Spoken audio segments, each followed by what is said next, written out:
2013 13 උසස් පෙළ විභාගයේ ඉඳලා අපිට කරගන්න යන්න තියෙන අනුපාත විශ්ලේෂණය සම්බන්ධව වෙළඳ ව්‍යාපාරයක දෙන සමාගමක ජංගම අනුපාතය 3ට 1යි සමාගම කුමන ගනුදෙනුව මෙම අනුපාතය අඩුවීමට බලපානු ලබයිද කියලා කියනවා.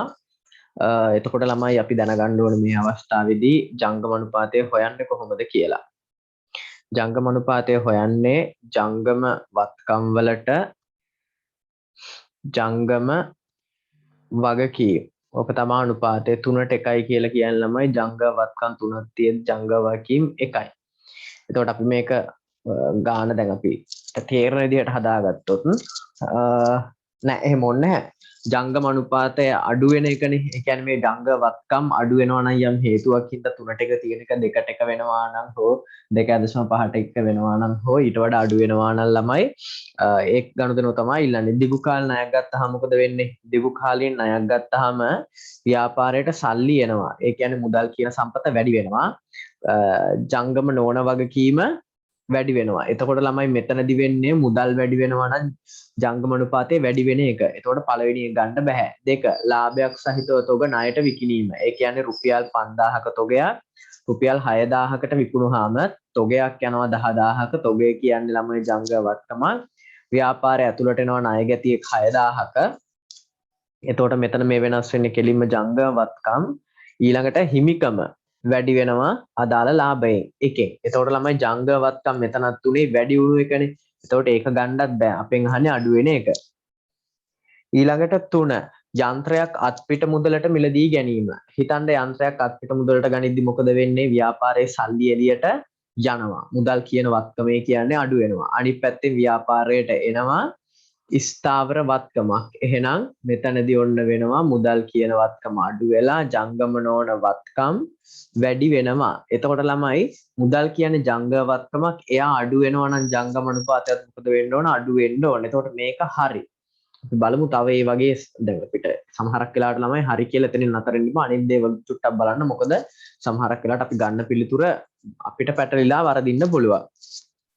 4 ණයගැතියන්ගේ මුදල් ලැබුණාම වෙන්නේ ළමයි ණයගැතියෝ අඩු වෙනවා මුදල් කියන වත්කම වැඩි වෙනවා. එතකොට ළමයි මුදල් වැඩි වුණා ණයගැතියෝ අඩු වුණා කියන්නේ දෙන්නම ජංගම වත්කම්. එතකොට එක ප්‍රමාණයකින් ජංගම වත්කම් වැඩි වෙලා අනිත් ප්‍රමාණයෙන් ජංගම වත්කම් අඩු වෙනවා. එතකොට ළමයි ඇත්තටම වෙනසක් වෙනවා ජංගම වත්කම් වල නැහැ. එහෙනම් අනුපාතයට වෙනසක් වෙන්නේ නැහැ. ඒක නිසා ණය හිමියන්ට මුදල් ගෙවුවාම එතන වෙන්නේ ළමයි වත්කම් ජංගම වත්කම කියන මුදල අඩු වෙනවා. අය ජංගම වගකීම කියන ණය හිමියා අඩු වෙනවා. එතකොට ළමයි ජංගම වත්කමත් අඩු වෙලා ජංගම වගකීමත් අඩු වෙනවා කියන්නේ එතනත් වෙනසක් තියෙනවද? වෙනසක් නැහැ. එහෙනම් ළමයි උත්තරේ මොකද්ද? යන්ත්‍රයන් අත්පිට මුදලට ගත්තාම තමා අනුපාතය අඩු වෙන්නේ. එහෙනම් උත්තරය 3.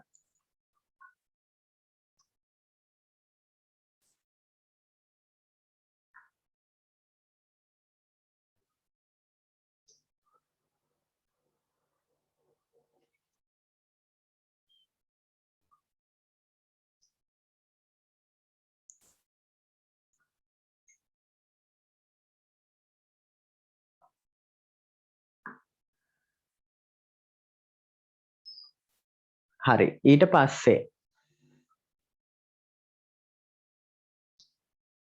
25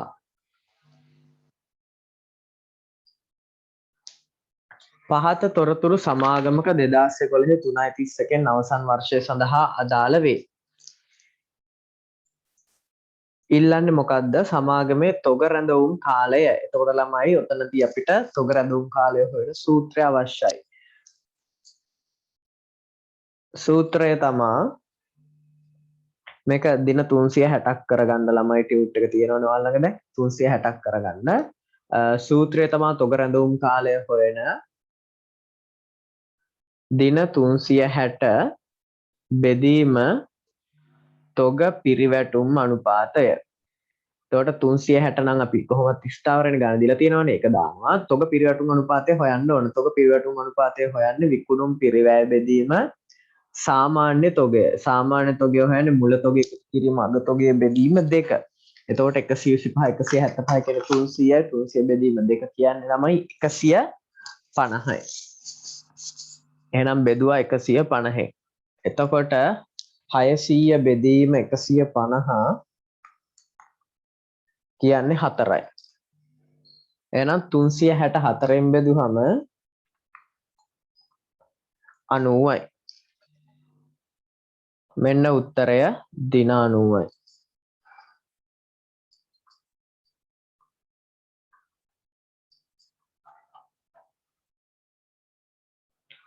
ඊළඟට 45 2013 3:30 විදිහට සමාගමේ ජංගම අනුපාතය දෙකට එකක් මොනවාද මේ හරි අපි බලමු ඉස්සල්ලාම ජංගම අනුපාතය ලියාගමු මේ වගේ ගානකදී අපි එහෙමයි කරන්නේ ජංගම අනුපාතය කියන්නේ ජංගම වත්කම් වලට ජංගම වගකීම් එතකොට ජංගම අනුපාතයේ ජංග වත්කම් 2.5ට 1යි එහි ජංග වගකීම් 1,20,000යි කියනවනේ ළමයි. එතකොට අපි මොකද කරන්නේ? මෙතන දාගන්න ජංග වගකීම් 1,20,000යි. එතකොට ජංග වගකීම් එකක් තියෙද්දී ඒ වගේ දෙකමාරක ගුණයක්නේ ජංගම වත්කම් වෙන්නේ. එහෙනම් අපි ජංග වත්කමුත් හොයාගමු. 1,20,000යි නම් ජංග වගකීම් මේක ගුණ කරන්න 2.5. 1,20,000 ගුණ කිරීම 2.5. එතකොට එන්නේ කීයක්ද බලන්න. ලක්ෂ 3යි. කියන්නේ ජංග වත්කම් තියෙන ලක්ෂ 3යි ජංග වගකීම් තියෙන 1,20,000යි. ඊට පස්සේ මෙදිනට සමාගම සතුව 1,80,000ක තොග තිබුණා. එහෙනම් ළමයි මේ ලක්ෂ 3ේ ජංග වත්කම් තුල තොග තිබිලා තියෙනවා 1,80,000ක. එහෙනම් ළමයි අනිකුත් වත්කම් තිබිලා තියෙනවා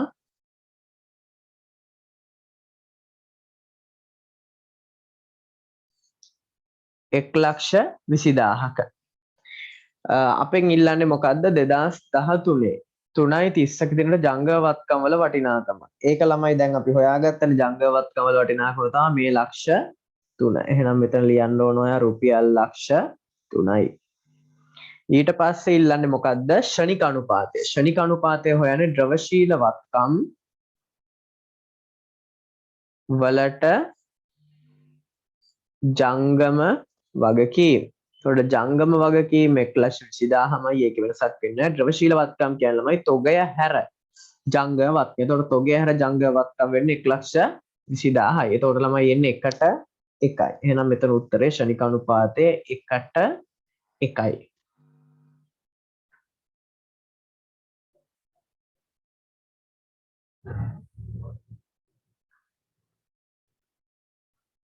ඊළඟට මෙන්න මේ 46ට යමු. පහත් සඳහන් එක් අවස්ථාවල සමාගම ණය හිමිකම් අනුපාතයේ වැඩි වේ අඩු වේ වෙනස් නොවේද යන සඳහන් කරන්න. බලන්න ණය හිමිකම් අනුපාතයට බලපෑමයි ඉල්ලන්නේ. එතකොට ළමයි මෙතනදී ණය හිමිකම් අනුපාතය හොයන විදිහ අපි ඉගෙන ගන්න ඕන. ඒක අපි දන්නවනේ. ණය ප්‍රාග්ධනය ඊළඟට හිමිකම් ප්‍රාග්ධනය. ඕකනේ. එතකොට ණය ප්‍රාග්ධනය කියන්නේ දීර්ඝකාලීන වගකීම්, හිමිකම් ප්‍රාග්ධනය කියන්නේ කොටස් ප්‍රාග්ධනය හා සංචිත. ওই දෙක එකතුව. වත්කම් ඉහළගේකට ප්‍රත්‍යාගන්නේ කරුවම ළමයි මොකද වෙන්නේ? ණය හිමිකම් අනුපාතයට වැඩි වෙනවද අඩු වෙනවද කියලා ඔයා හිතන්න. ඊළඟට දීර්ඝකාල ණයක් ලබා ගත්තාම ණය හිමිකම් අනුපාතයට මොකද වෙන්නේ? ඒ කියන්නේ හිමිකමට සාපේක්ෂව ණයට මොකද වෙන්නේ? එහෙම හිතන්නකෝ. ඊට ණයට බාණ්ඩ ගත්තාම මොකද වෙන්නේ කියලා හිතන්න. බලන්න මේකට එන උත්තර ටික දාගෙන යන්න ඔයාලා ඔය chat එකේ.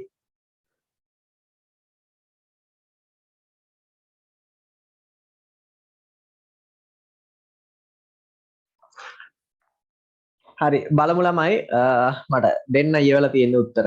ඒකට වෙන්නේ මෙහෙමයි. වත්කම් ඉහළගේකට ප්‍රත්‍යාගන්නේ කරුවම ළමයි වෙන්නේ ප්‍රත්‍යාගන සංචිතයක් බිහි වෙන එකනේ. ඒතකොට ප්‍රත්‍යාගන සංචිතය කියන එක හින්දා වෙන්නේ හිමිකම් ප්‍රාග්ධනය වැඩි වෙන එක. මොකද හිමිකම් ප්‍රාග්ධනය කියන්නේ ප්‍රකාශ කළ ප්‍රාග්ධනය දන සංචිත. එතකොට සංචිතයක් වැඩි වෙනවා. සංචිත වැඩි වෙනවා නම් ළමයි වෙන්නේ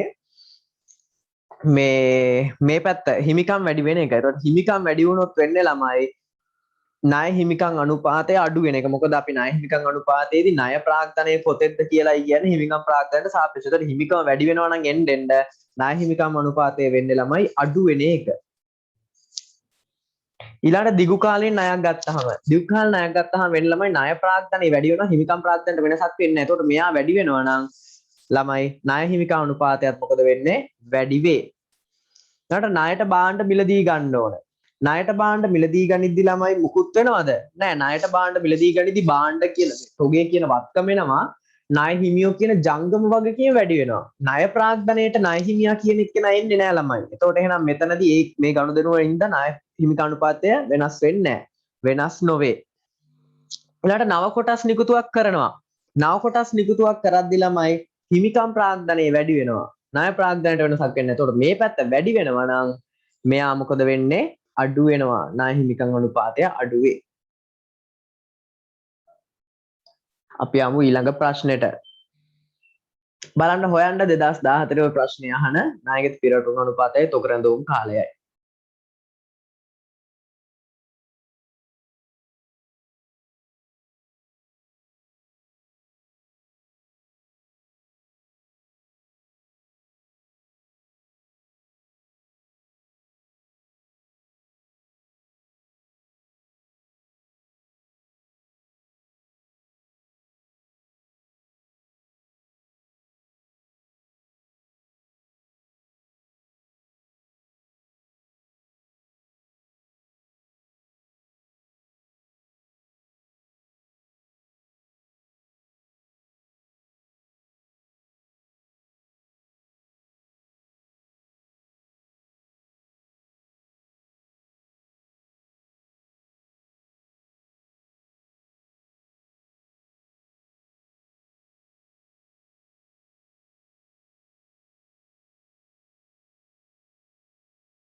හරි ළමයි ණයගැති පිරවටුම් අනුපාතය හොයන්නේ විකුණුම් පිරෑ වැදීම සාමාන්‍ය තොගේ. එතකොට විකුණුම් පිරිවැය අපිට හොයාගන්න වෙනවා. මෙතන සමාගමේ විකුණුම් දීලා තියෙනවා 9000යි 180ක් ණයට විකුණුම් මත දල ලාභ අනුපාතයේ 130යි කියනවා. එතකොට දල ලාභ අනුපාතයේ 130යි නම් ළමයි 170ක් විකුණුම් පිරිවැය. එතකොට විකුණුම් පිරිවැය 6300යි. 6300යි සාමාන්‍ය තොගය අපිට හොයන්න පුළුවන් මුල තොගය එකතු කිරීම අග තොගය. එතකොට මුල තොගයයි අග තොගයයි දෙකම එකතු කරුවම ළමයි 1400 බෙදීම 2. එතකොට 700යි. 6300 බෙදීම 700 කියන්නේ වාර 9යි.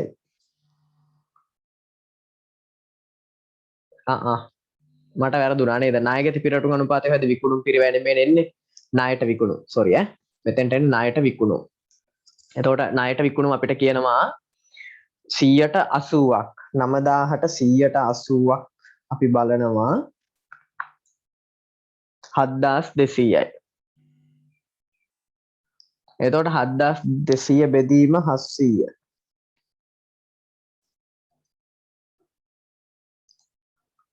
එතනත් වැරදීනේ. සාමාන්‍ය තොගේ නෙමෙයි ළමයි සාමාන්‍ය ණය ගැතියෝ. එතකොට සාමාන්‍ය ණය ගැතියෝ වෙන්නේ 10800යි 1800 බෙදීම 2 කියන්නේ 900යි. 7200 බෙදීම 900 කියන්නේ වාර 8යි. මෙතෙන්ට එන්නේ වාර 8යි. එතකොට තොග රැඳවුම් කාලය හොයන්න ඕන. එතකොට කලින් ළමයි අර මට වැරදිලා ඇහුනේ තොග රඳවා තොග පිරිවැටුම් අනුපාතය. තොග පිරිවැටුම් අනුපාතය අපි 9ක් විදිහට ගත්තානේ. එතකොට තොග පිරිවැටුම් අනුපාතය හොයන්නේ ඉස්සල්ලාම දැන් තොග රඳවා ගැනීමේ කාලය හොයන්නේ දින 360 බෙදීම තොග පිරිවැටුම් අනුපාතය. මේ 9 ආවේ තොග පිරවටුම් අනුපාතයට ඒක ආපු විදිහ මම නැවත හදලා පෙන්නන්නම්. අපි සාමාන්‍ය සමීකරණයට ආදේශ කරොත් තොග පිරවටුම් අනුපාතය හොයන්නේ විකුණුම් පිරිවැය බෙදීම සාමාන්‍ය තොගය. සාමාන්‍ය තොගය 700යි. මොකද මුල තොගය අග තොගය එකතු කරලා දෙකෙන් බෙදුවම 700ක් එනවා. විකුණුම් පිරිවැය විකුණුම් මිලියන 9යි. ඒ මත 130ක් දල ලාභය නම් 170ක් පිරිවැය. එතකොට එතන එන්නේ 6300යි. එතකොට මේක බෙදුවම ළමයි අපිට එන්නේ 9යි. ඒ 9 තමයි මෙතෙන්ට දාලා තියෙන්නේ. 369 බෙදුවම දින 40ක් එන්නේ. ඔන්න ඕකයි උත්තරේ විදිහට අපිට ගන්න තියෙන්නේ.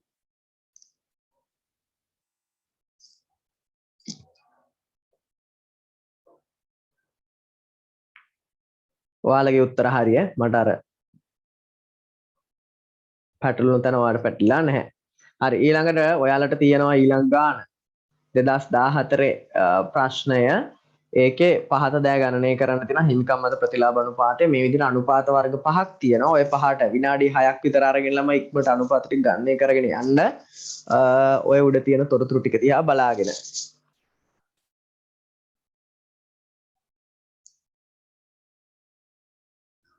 හරි. හිමිකම් මත ප්‍රතිලාභ අනුපාතය සූත්‍රය තමා යටට දානවා හිමිකම. එතකොට හිමිකම කියන්නේ ළමයි අයිතිකරුවන්ගේ අයිතිය. එතකොට අයිතිකරුවන්ගේ අයිතියට හම්බෙන ප්‍රතිලාභය ගැන මේ කතා කරන්නේ. එතකොට යටට හිමිකම දැම්මොත් අයිතිකරුවන්ට අයිති වෙන ප්‍රතිලාභය තමයි ළමයි බදුපසු ලාභය. ගුණ කිරීම 100. එතකොට බදුපසු ලාභය බෙදීම හිමිකම ගුණ කිරීම 100. දීලා තියෙන ගානේ බදුපසු ලාභය අපිට දෙනවා 600ක්. එහෙනම් අපි දානවා 600. වර්ෂය සඳහා ලාභය 600. ඊළඟට හිමිකම මූල්‍ය තත්ත්ව ප්‍රකාශය දීලා තියෙනවා. ඒකේ හිමිකම විදිහට අපිට ගන්න පුළුවන් 7500යි.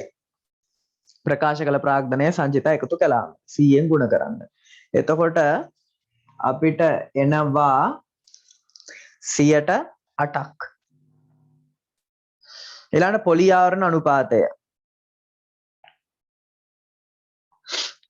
පොලි ආවරණ අනුපාතය හොයදී ළමයි බදු පෙර ලාභය ඕන. බදු පෙර ලාභය අපි ගන්නවා 900යි. එකතු කිරීම පොලිය. පොලිය ගැන සඳහනක් තියෙනවා. අපිට කියනවා වියදම් තුල බැංකු ණය සඳහා පොලිද අන්තර්ගත වේ. නමුත් මේ පොලිය අඩක් පමණක් වර්ෂය තුලදී ගෙවා ඇත. ළමයි එහෙනම් ඒකෙන් තේරුම් ගන්න පුළුවන් අඩක් ගෙවලා නැහැ. ඒ කියන්නේ භාගයක් ගෙවලා භාගයක් ගෙවලා නැහැ. භාගයක් ගෙවලා නැත්නම් ඒක මූල්‍ය තත්ත්ව ප්‍රකාශයේ පෙන්වන්න ඕනනේ. ඔයාලට පේන ඇති මූල්‍ය තත්ත්ව ප්‍රකාශයේ ගෙවිය යුතු පොලි විදිහට 150ක් පෙන්නනවා. මේ තියෙන 150. එතකොට එහෙනම් ළමයි මුළු පොලිය කීයද? මුළු පොලිය 300යි. භාගයක් ගෙවලා භාගයක් ගෙවුවේ නැත්නම් මුළු පොලිය වෙන්නේ 300යි බෙදීම මුළු පොලිය. දැන් නැත්නම් දල පොලිය. එතකොට 1200යි. 1200 300ෙන් බෙදුවාම වාර 4ක් එනවා. ඊළඟට ජංගම වත්කම්. ජංගම වත්කම් වෙනවා තොගය තියෙනවා 1500ක් වෙළඳ ලැබියුත් 4000ක් තියෙනවා. එතකොට 5500යි බැංකුවේ මුදල් 1000ක් තියෙනවා. 5500 10 6500යි. ජංගම වත්කම්. ජංගම වගකීම් තියෙනවා වෙළඳ ගෙවිය යුතු 2150යි ගෙවිය යුතු බදු 200යි 2350යි ගෙවිය යුතු පොලි 150යි. ඒතකොට ළමයි 2500යි තුනේම එකතුව. එහෙනම් අපි හදා ගන්නවා ජංග වගකීම් එකකට. එහෙනම් ජංග වත්කනුත් එකකට හදා ගන්නවා. එතකොට ළමයි 2.6ක් වගේ නෙන්නේ. 2.6ට 1යි. ඔය ජංගම අනුපාතය. ඊළඟට ණය අනුපාතය හොයනවා. ණය අනුපාතයේදී මෙතන ළමයි ණය හිමිකම් අනුපාතය නෙමෙයි මම ගත්තේ ණය ප්‍රාග්ධන අනුපාතය. එතකොට ණය ප්‍රාග්ධනය විදිහට අපි ගන්නේ දිගු කාලීන වගකීම්. දිගු කාලීන වගකීම් විදිහට තියෙන බැංකු ණය 2500යි. මුළු ප්‍රාග්ධනය කියන්නේ හිමිකම් ප්‍රාග්ධනට ණය ප්‍රාග්ධන එකතු වෙන්න ඕන. හිමිකම් ප්‍රාග්ධනය 7500යි. ඒක අපි උඩින් අර හිමිකම් මත ප්‍රතිලාභ අනුපාතය හොයාගත්තනේ 7500ට ණය ප්‍රාග්ධනය 2500 එකතු කරා මුළු ප්‍රාග්ධනය ළමයි වෙන්නේ 10000යි. එතකොට එනවා 1ට 5යි.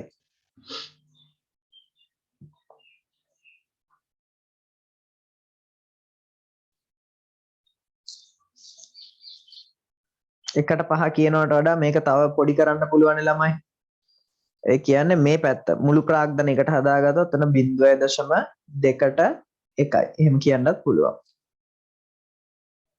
ඊළඟට මුළු වත්කම් පිරිවැටුම් අනුපාතය. එතකොට පිරිවැටුම කියන්නේ විකුණුම්නේ. එතකොට විකුණුම් අපිට ආදායම් ප්‍රකාශය දීලා තියෙනවා 6250යි. එහෙනම් දාන උඩට 6250යි.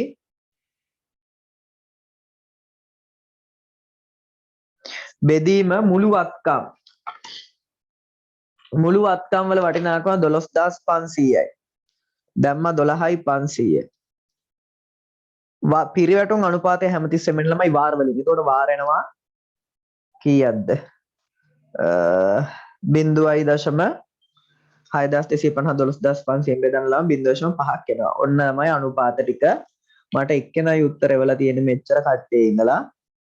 අනිත් අය මොනා කරනවද කියලා මම නම් දන්නේ නැහැ.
හරි මේ මියුට් වෙලා තිබුණ හින්දා හෙන්න නැතුව මම කියපු එක මුලින්ම සුද්ධ ලාභ අනුපාතය ළමයි උඩට දානවා සුද්ධ ලාභය පල්ලෙහාට දානවා විකුණුම් ගුණ කරනවා 100ෙන්. එතකොට සුද්ධ ලාභය 2400 ගන්න දීලා තියෙනවා පල්ලෙහාට දානවා විකුණුම් 8000 ගුණ කරනවා 100ෙන්. එතන 100ට 30. ඊළඟට දල් ලාභ අනුපාතය උඩට දානවා දල් ලාභය පල්ලෙහාට දානවා විකුණුම් ගුණ කරනවා 100ෙන්. එතකොට මෙතනදී අපිට දල ලාභය හොයාගන්න විදියක් නැහැ. අපිට හොයාගන්න මේ කියන්නේ දීලා නැහැ. කෙලින්ම අපිට හොයාගන්න වෙනවා. එතකොට දල් ලාභය හොයන විකුණු වලින් විකුණුම් පිරව අඩු කරන්න ඕන. විකුණුම් 8000යි. එතකොට විකුණුම් පිරව අපි දන්න සාමාන්‍ය විදිහට හොයනවා මුල තොගේ 1200යි.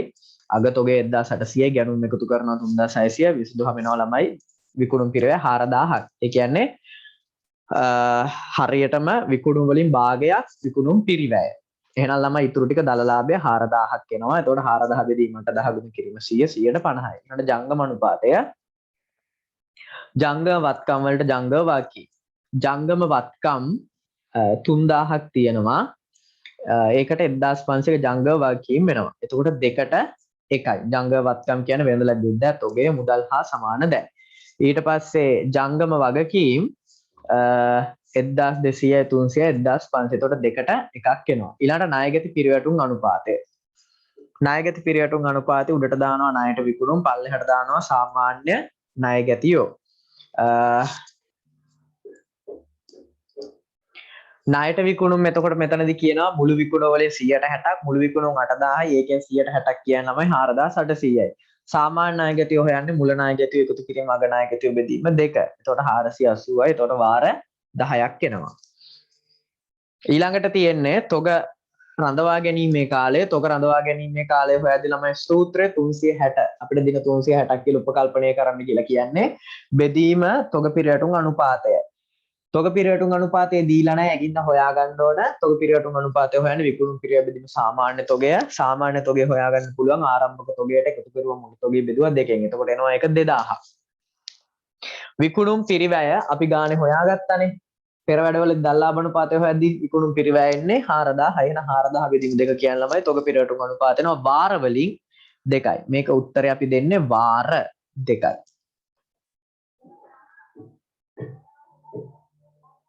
එතකොට අපේ උත්තරය තොග රඳවා ගැනීමේ කාලය ඒක තමයි අපෙන් ඉල්ලන්නේ මේ තොග පිරිවැටුම් අනුපාතය කියන ළමයි පෙර වැඩක්. මේකට උත්තරය අංක 5ට උත්තරය. එතකොට දින 180යි. ඒක දෙන්නේ දිනවලින්.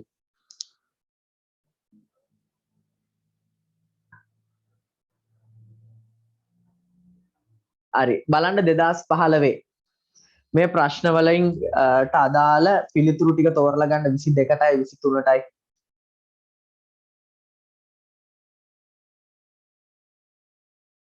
හරි සමාගමක ඉහළ ණයගැති පිරිවැටුම් අනුපාතයක් තුලින් පෙන්눔 කරන්න ළමයි මොකද්ද මේකට ගැළපෙනම උත්තරය ඉහළ ණයගැති පිරිවැටුම් අනුපාත මගින් පෙන්වන දේ.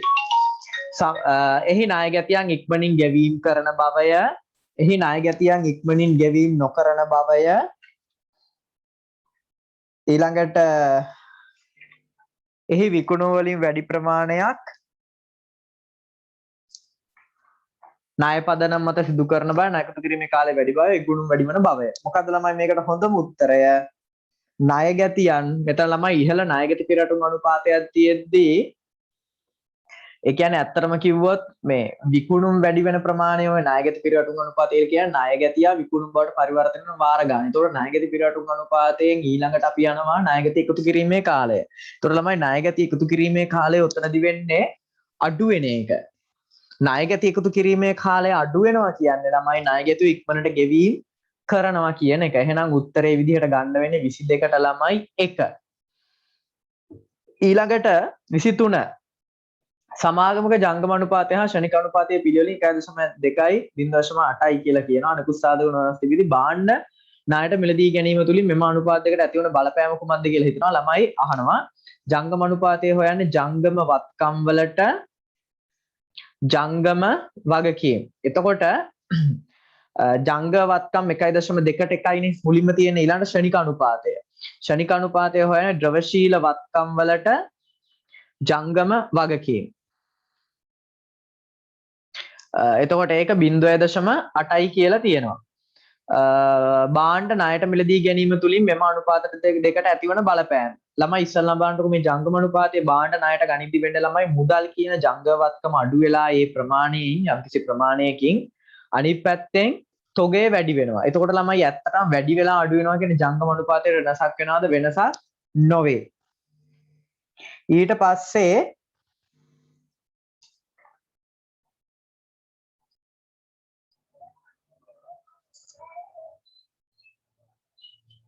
සොරි බාණ්ඩ ණයට මිලදී ගැනීම නේද?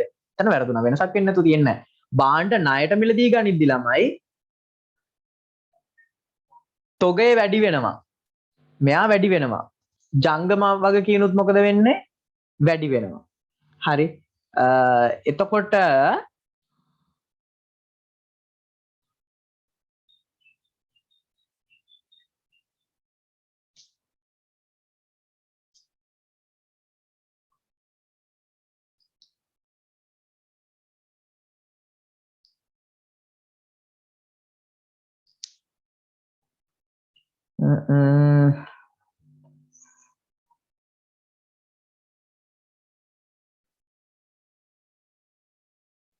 එතකොට ඇත්තට මොකද වෙන්නේ ළමයි?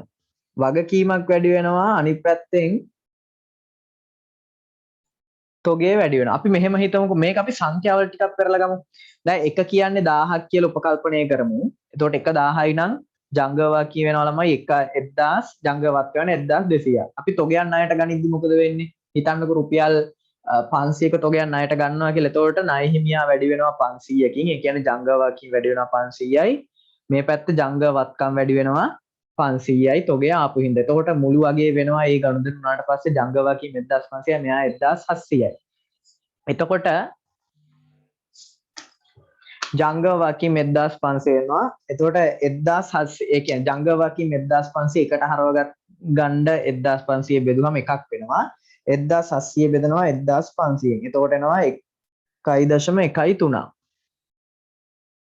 ළමයි මොකද්ද මේ වුනේ බලන්න.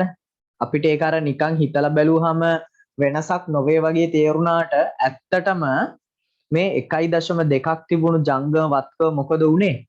1.13කින් පහළ බැස්සා. එහෙනම් ළමයි අඩු වෙනවා. ජංගම අනුපාතය අඩු වෙන්න ඕන. මේ වගේ අවස්ථාවක් තිබුණොත් නිකන් හිතලා බලලා ගන්න එපා ළමයි වරදී. ඉතින් අගයක් ආදේශ කරලා බලලා දාන්න. ඊළඟ ද්‍රවශීල අනුපාතයට මොකද වෙන්නේ කියලා අහනවා. ද්‍රවශීල අනුපාතය චුට්ටක් අපි බලමු ළමයි. ජංගම වගකීම් මෙතනදී මොකද වෙන්නේ? වැඩි වෙනවනේ. දැන් මෙතනත් අපි හිතුවොත් ජංගම වගකීම් 1000යි නම් ද්‍රවශීලවත්කම් 800යි. 1000.8න් ගුණ කරනවා 800යි. එතකොට 500ක භාණ්ඩ ගත්තාම ණයට ණය හිමියෝ වැඩි වෙනවා 500යි. ළමයි තොගය ද්‍රවශීලවත්කම් වලට දාන්න නැහැනේ. තොගය හැර අනිකුත් වත්කම්නේ ජංගවත්කම් ද්‍රවශීලවත්කම් කියන්නේ. එහෙනම් බලන්න මේක අනුපාතය හදලා ජංගවාකීම් එකක් කරගත්තොත් 800 බෙදන්න 5න් 500. එතකොට 1.6ක්. එතකොට එතනත් මොකද උනේ?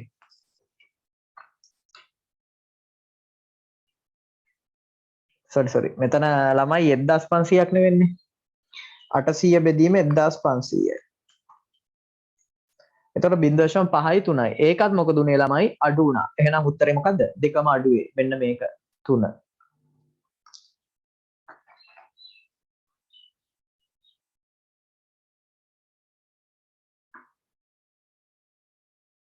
හරි. මෙන්න මේකට අනුව මෙන්න මේ දේවල් ගණනය කරන්න ළමයි. පොලි ආර අනුපාතය, මුළුවත්කම් ප්‍රතිලාභ අනුපාතය, ඊළඟට හිමිකමයි ණය අනුපාතය ගණනය කරන්න තියෙන්නේ. ඒ හතරත් හදන්න.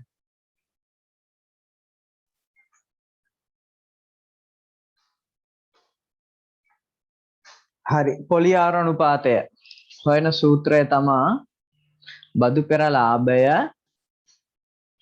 එකතු කිරීම පොලිය නැත්නම් පොලි හැර බදු පෙර ලාභය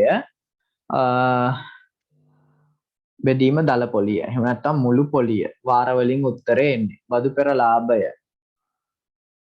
ලාභය දීලා තියෙනවා ළමයි 500ක්. මේ ලාභය කියන්නේ බදු පසු ලාභය. ඒක කිව්වත් නොකියවත් අපි දැනගන්න ඕනේ. එතකොට අපිට ඕන බදු පෙර ලාභයනේ. එතකොට එහෙනම් 500 කියන්නේ බදු අඩු වෙලා එහෙනම් බදු පෙර ලාභය හොයන්න අඩු වුණු ආදායම් පද්ද එකතු කරනවා. එහෙනම් ආදායම් පද්ද දීලා තියෙනවා 100ක්. එකතු කෙරුවා. ඊළඟට ආයෙකට එකතු කරනවා මොකද්ද? පොලි වියදම 100 50යි. බෙදුවා මුළු පොලිය 150. 600යි 750යි 750 බෙදීම 150 කියන්නේ වාර 5ක් එනවා. ඊළඟට මුළුවත්කම් ප්‍රතිලාභ අනුපාතය. උඩට දානවා ප්‍රතිලාභය, පල්ලෙහාට දානවා මුළුවත්කම්. එතකොට ප්‍රතිලාභය වෙන්නේ ළමයි ප්‍රතිලාභය. පල්ලෙහාට දානවා මුළු වත්කම් ටික. ගුණ කරනවා 100.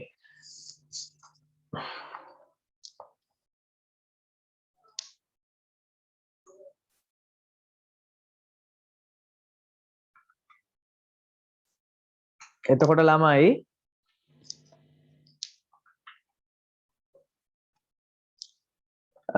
මුළුවත්කම් අපිට දීලා තියෙනවා 7500යි.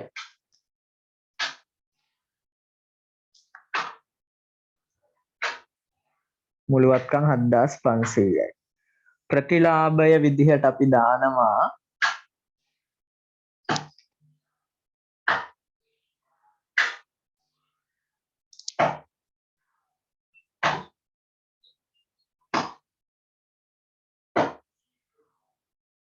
පන්සීයක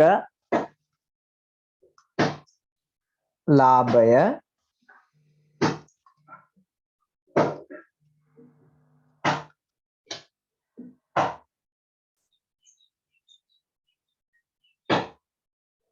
ගුණ කිරීම 100.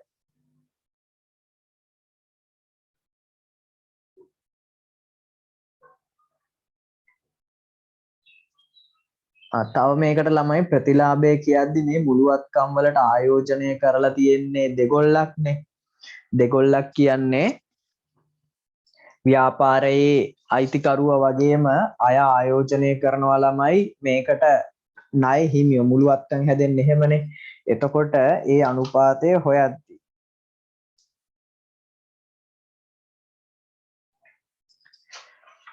එයාලට අදාළ ප්‍රතිලාභයත් අපි ගෙනල්ලා දාන්න ඕන. එතකොට ඒ ප්‍රතිලාභය වෙන්නේ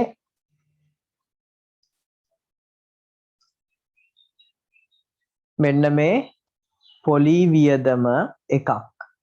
ඒ කියන්නේ 150. මොකද පොලියක් ගෙවන්නේ ණයක් දුන්නාමනේ. එතකොට එතන 150ක් එනවා. ඊට අමතරව ළමයි මෙතෙන්ට එකතු වෙන්න ඕන මේ ප්‍රතිලාභය කියන්නේ සාමාන්‍යයෙන් අපි ගන්න ඇත්තටම කිව්වොත්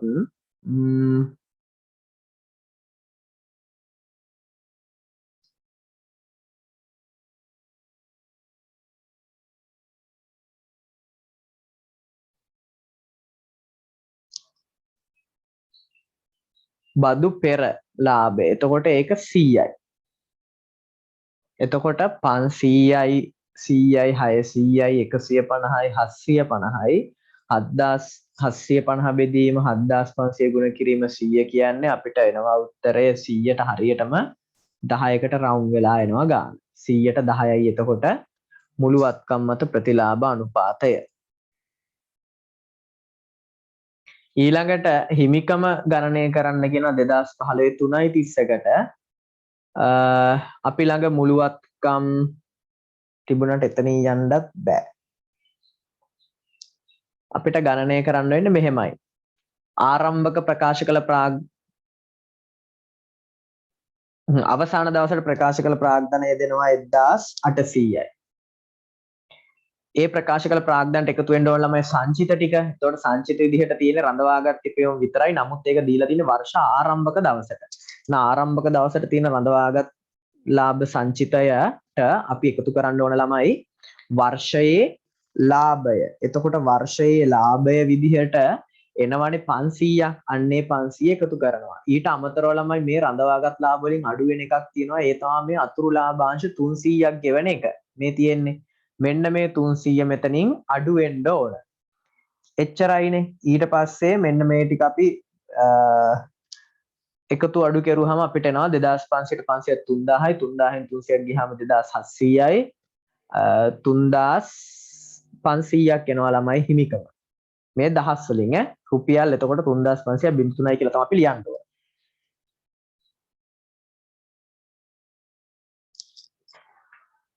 හරිනේ අගේ නේද? 1800ට එකතු කරා 2500ක්, එකෙන් අඩු කළා 300ක්, අය එකතු කළා 500ක්. 4500 3500 නෙමෙයි 4500යි එකතු කරද්දි වැරදුනා. ඒ 4500 තමයි මෙතෙන්ට එන්නේ. එහෙනම් 4500 බින් 3යි. ඊළාට ණය අනුපාතයට අපි එනවා.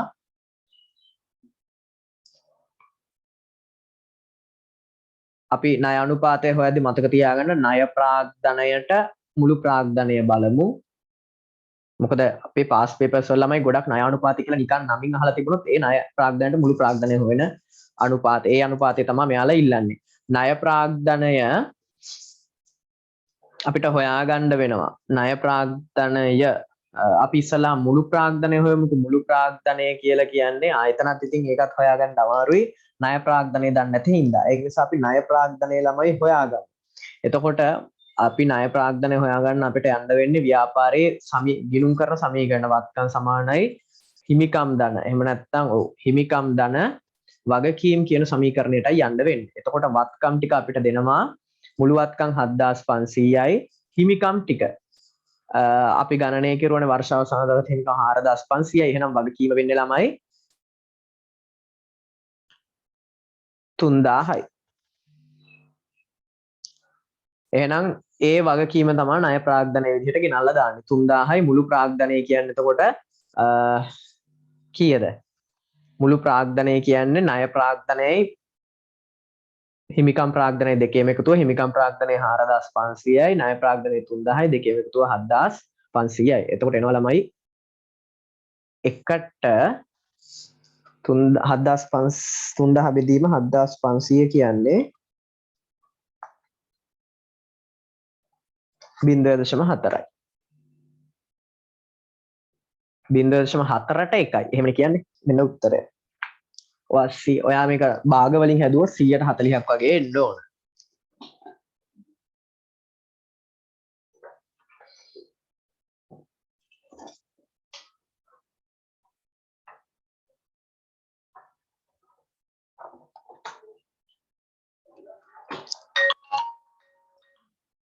ඊළඟට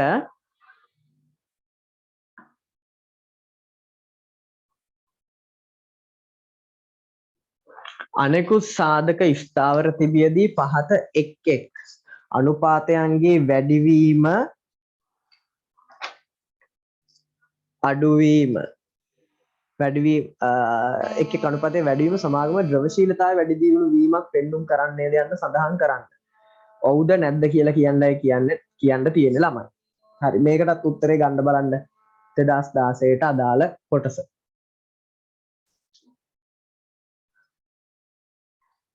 හරි මෙතනදී වෙන්නේ ළමයි ද්‍රවශීලතාවයට වෙන බලපෑම දියුණු වෙනවද වැඩි දියුණු වෙනවද නැද්ද කියලා කියන්නයි කියන ණයගැති පිරිවැටුම කියන ළමයි ණයගැතියා විකුණුම් බවට පරිවර්තන වෙන වාර ගානනේ. එතකොට එතනදී වෙන්නේ එක පැත්තකින් ණයට විකුණුම් වැඩි වෙන එක. ණයට විකුණුම් වැඩි වෙනවා කියන්නේ ළමයි ණයගැතියා වැඩි වෙන එක. එතකොට ද්‍රවශීලතාවය ද්‍රවශීල වත්කම් කියන්නේ තොගය හැර අනිකුත් වත්කම්. එතකොට මෙතනදී තොගය හැර අනිකුත් වත්කම් මොකද වෙන්නේ වැඩි වෙනවා. ඒ කියන්නේ ණයගැතියා කියන වත්කම් වැඩි වෙනවා. එහෙනම් ද්‍රවශීලතාවය මොකද වෙන්නේ වැඩි වෙනවා. එතකොට මේකට උත්තරය ඔව්. ණයගැති එකතු කිරීමේ කාලය ණයගැති පිරිවැටුම් අනුපාතය වැඩි වෙනවා කියලා කියන්නේ ළමයි ඊට සාපේක්ෂව ණයගැති එකතු කිරීමේ කාලය අඩු වෙනවා කියන එක. ඕනනම් ඔයා නිදසුනක් විදිහට පැත්තකින් හදලා බලන්න ණයගැති පිරිවැටුම් අනුපාතය 10 දාලා ණයගැති එකතු කිරීමේ කාලය හොයලා බලන්න. ඊළඟ ණයගැති පිරිවැටුම් අනුපාතය 20 දාලා ණයගැති එකතු කිරීමේ කාලය හොයලා බලන්න. එතකොට එතනදී වෙන්නේ ළමයි ණයගැති එකතු කිරීමේ කාලය අඩු වෙන එක.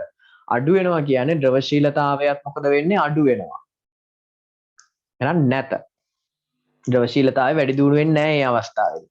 තොග පිරිවැටුම් අනුපාතය. තොග පිරිවැටුම් අනුපාතය කියන ළමයි තොගේ විකුණුම් බවට පරිවර්තනය වෙන වාර ගාන. තොගේ විකුණුම් බවට පරිවර්තනය වෙනවා කියලා කියන ළමයි මුදල් හැමතිස්සෙම ඉපයනවා. ඒතකොට ද්‍රවශීලතාවය මොකද වෙන්නේ වැඩි වෙනවා. එහෙනම් ඔව්.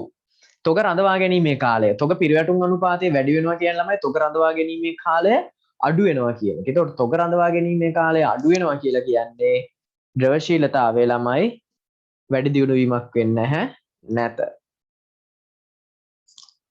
මොකද තොග රඳවා ගැනීමේ කාලය අඩු වුණා කියලා ළමයි තොග රඳවා කියන්නේ ගබඩාව තුල එතකොට තොගය තියනවා වැඩි කාලයක්. එතකොට ගබඩාව තුල තොගය තිබුණා ද්‍රවශීලතාවය හොයද්දී තොගය ගන්නවද නැහැ ගන්න නැහැ. තොගය හැර අනිකුත් වත්කම්. එතකොට එතන ද්‍රවශීලතාවය වැඩි දියුණු වීමක් වෙන්නේ නැහැ. ඊළඟට යන්න මෙන්න මේ 2016ට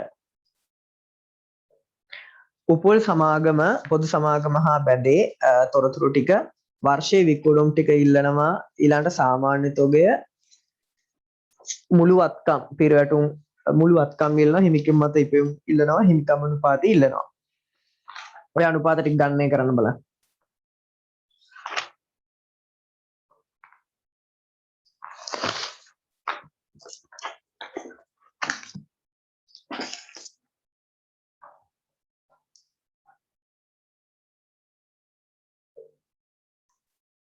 හරි වර්ෂය සඳහා විකුණුම් ඉල්ලන්නේ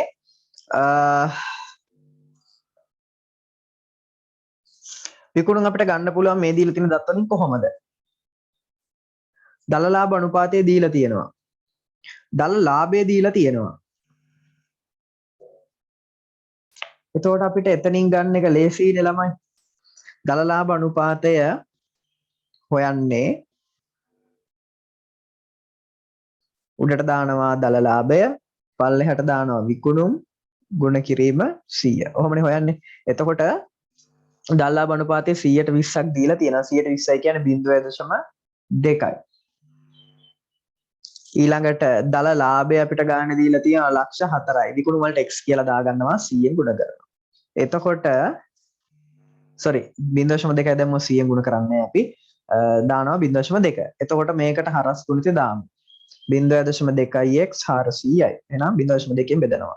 මේ පැත්ත 0.2කින් බෙදනවා. එතකොට x වලගේ එනවා x සමානයි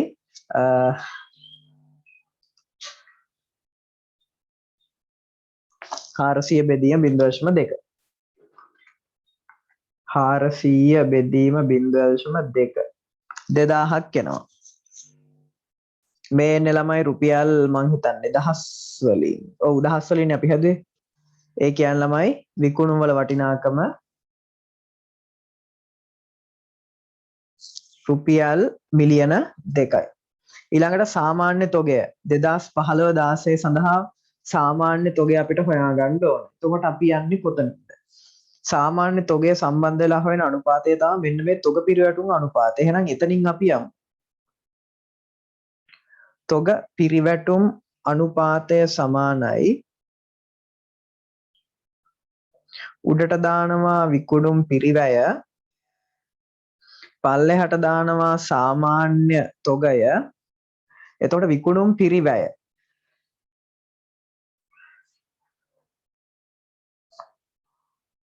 ඕන.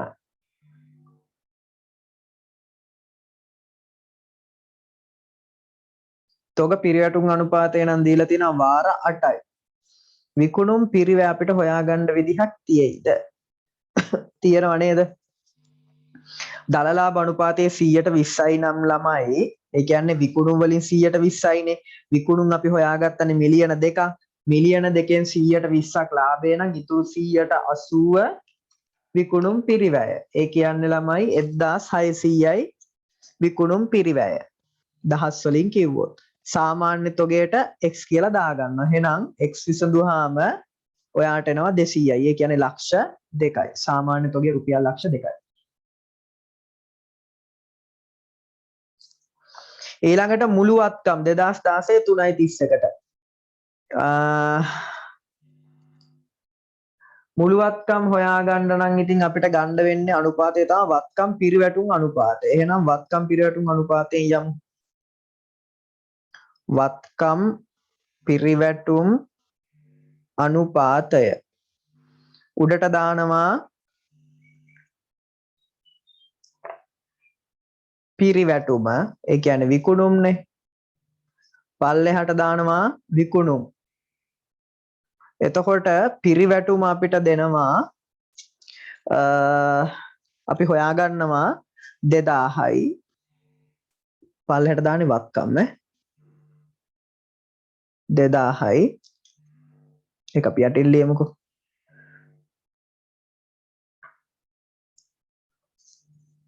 පිරිවැටුම මිලියන 2යි කියන්නේ 2000යි දහස් වලින් කිව්වොත් මුළු වත්කම්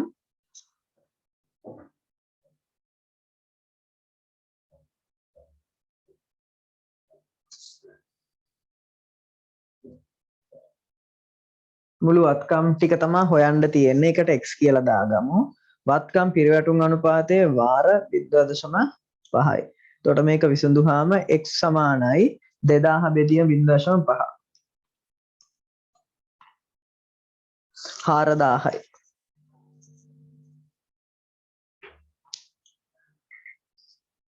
එහෙනම් මෙතෙන්ට අපි දානවා 4000යි 0.3යි මුළු වත්කම්. ඊළඟට හිමිකම් මත ඉපයුම් අනුපාතය සමීකරණයට අපි එනවා හිමිකම් මත ඉපයුම් අනුපාතයේ උඩට දානවා ඉපයුම බෙදීම හිමිකම ගුණ කිරීම 100.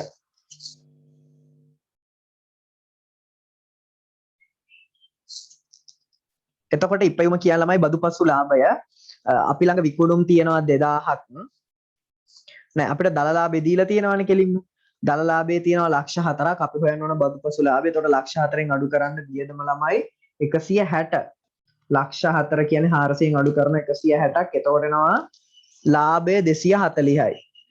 බදුපසු ලාභයේ විදිහට ඒක ගමු මොකද බදු දීලා නෑ 240යි බෙදීම හිමිකම.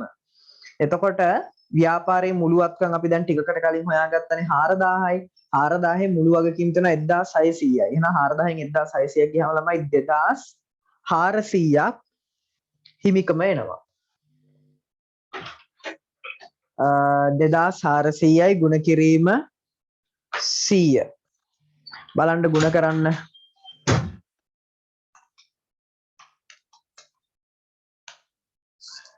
240 බෙදීම 2400 ගුණ කිරීම 100 කියන්නේ 100ට 10යි. හිමිකම් මත ඉපයුම් අනුපාතය 100ට 10යි.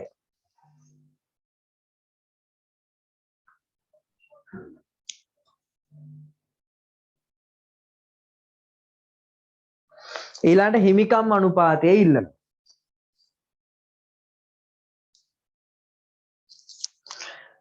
හිමිකම් අනුපාතය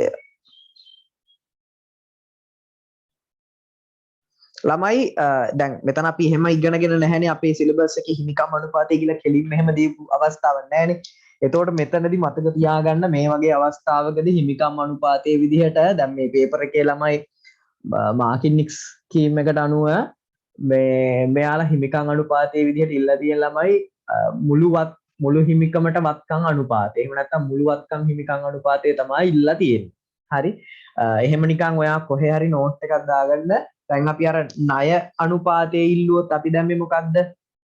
ණය ප්‍රාග්ධනයට මුළු ප්‍රාග්ධනය කියන අනුපාතය. ඒවා කොහෙන් හරි පැත්තකින් ලියා ගන්න. ණය ප්‍රාග්ධනය කියන නමින් විතරක් ඉල්ලුවොත් ඒ ඉල්ලන්නේ ණය ප්‍රාග්ධනයයි මුළු ප්‍රාග්ධනයත් කියන අනුපාතය. ඊළඟට හිමිකම් අනුපාතය කියලා ඉල්ලුවොත් ඒ ඉල්ලන්නේ මුළු වත්කම් වලට හිමිකම් අනුපාතය.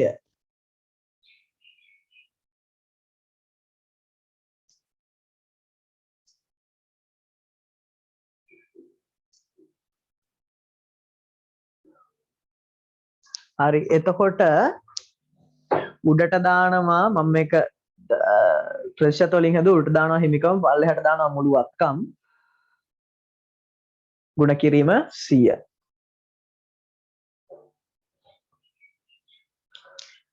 එතකොට හිමිකම 2400යිනේ කලින් අපි හොයාගත්තනේ.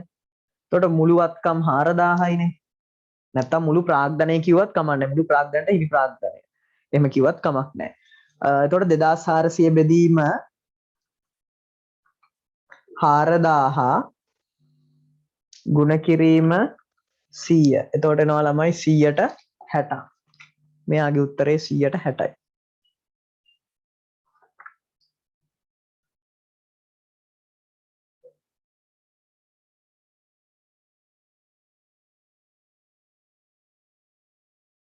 හරි ඔය විදිහට තමයි ඔකේ උත්තර ටික එන්නේ.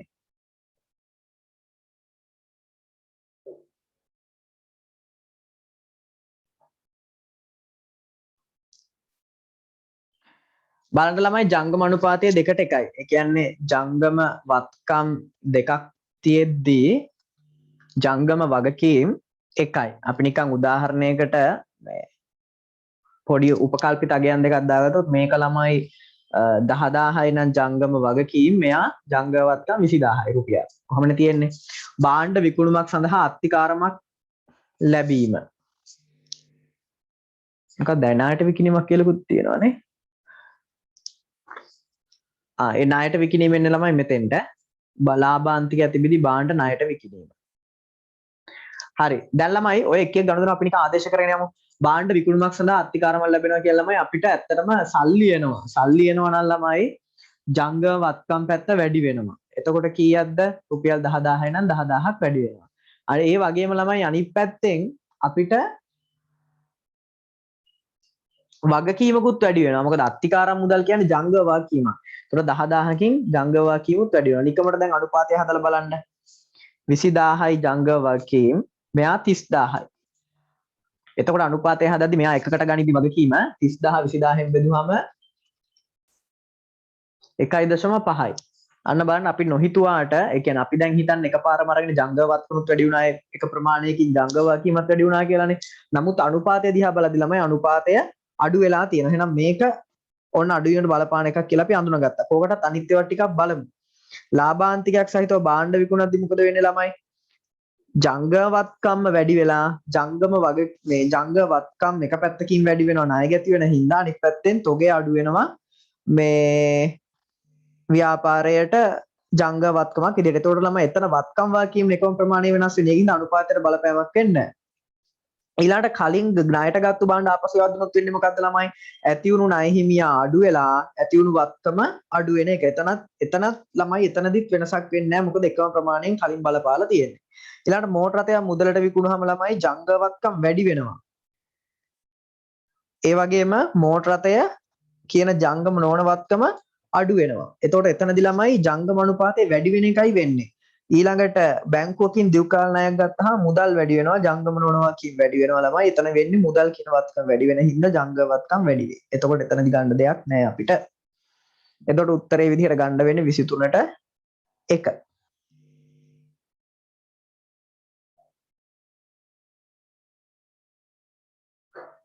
හරි මෙන්න මේකට උත්තරේ ගන්න.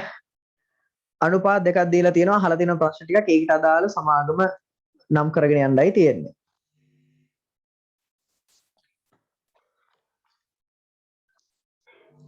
හරි කොටස් හිමියන් සඳහා වැඩි ප්‍රතිලාභයක් ජනනය කරන සමාගම මොකක්ද කියලා අහනවා ළමයි.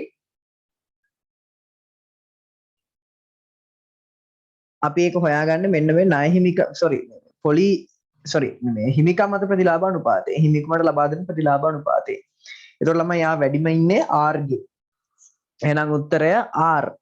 පොලි වියදම ආවරණය කිරීමට ඉහළ හැකියාවක් තියෙන ළමයි පොලි අනුපාතය ඉහළ තියෙන්නේ කාටද? Q ට.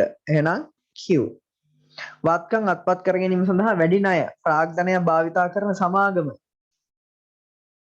වත්කම් අත්පත් කරගන්න වැඩි ණය ප්‍රාග්ධනයක් භාවිතා කරන සමාගම විදිහට අපිට කියන්න වෙන්නේ ළමයි මේ අනුපාත වලින් මේ ණය හිමිකම් අනුපාතය. එතකොට කවුද වැඩි? R. කෙටි කාල බැඳීපීමට වැඩි හැකියාවක් ඒ සමාගම ළමයි ඒක අනිවාර්යයෙන්ම යන්න ඕන මෙන්න මේ ෂණික අනුපාතය. එතකොට ෂණික අනුපාතය 0.8ට 1 තියෙනවා. අය 1ට 2.1 තියෙනවා. එතකොට වැඩි හැකියාවක් තියෙන කාටද ළමයි? මෙන්න මෙයාට. Q ට. RQ ඔය විදිහටයි උත්තර ටික එන්නේ.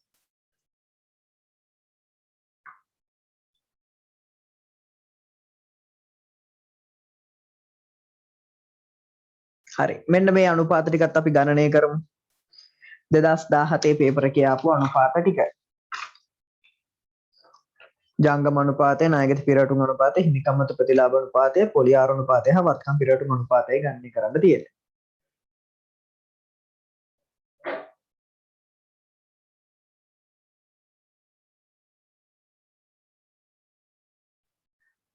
ජංගම අනුපාතය හොය මුලින්ම තියෙන එක. එතකොට ජංගම අනුපාතය හොයද්දී ජංගම වත්කම් වලට ජංගම වගකීම් ටික අපි බලන්නේ. ජංගම වත්කම් වෙන්න තියෙනවා 500යි 800යි 1300යි 1300 1500යි. එතකොට හරි 1500යි ජංගම වත්කම්. ඊළඟට ජංගම වගකීම් ටික ගන්න ඕන. ජංගම වගකීම් ළමයි 500යිනේ. එතකොට 1ට 3ක් එනවා. 3ට 1ක් එනවා. මේ පළවෙනි එකට උත්තරය. ඊළඟට 2 ණය ගැති පිරිවැටුම් අනුපාතය. උඩට දානවා ණයට විකුණුම්, පල්ලෙහාට දානවා සාමාන්‍ය ණය ගැතියෝ, ණයට විකුණුම් ටික අපිට දීලා තියෙනවා සියලු විකුණු ණය පදනම් මතයි. ණය පදනම් මත විකුණුපු ණයට විකුණුම 6300යි. සාමාන්‍ය ණය ගැතියෝ විදිහට අපිට ගන්න වෙන්නේ අපිට දීලා තියෙන ණය ගැතියෝ විතරයි. ඒ කියන්නේ 800. ආරම්භයෙන් ණය ගැතියෝ දීලා තියෙනවා 600යි. 600 අවසානයේ 800 8යි 6 14යි 14 1400 බෙදුවම 700යි. එතකොට සාමාන්‍ය ණය ගැතියෝ ළමයි 700යි. එතකොට එනවා වාර 9යි. වාර කියලා ලියන්න ඕන. 3 හිමිකම් මත ප්‍රතිලාභ අනුපාතය. උඩට දානවා ළමයි ප්‍රතිලාභය. එතකොට යටට දානවා හිමිකම. හිමිකම දැම්මොත් උඩට දාන ප්‍රතිලාභය වෙන්නේ බදුපසු ලාභය. ගුණ කිරීම 100. එතකොට බදුපසු ලාභයේ විදිහට අපිට ගන්න පුළුවන් වර්ෂයේ බදුපසු ලාභය 1200යි. හිමිකම අපිට ගන්න දීලා නැහැ. හිමිකම ඉතින් හොයා ගන්න පුළුවන් මුළුවත්කම් ටික අපිට දෙනවනේ.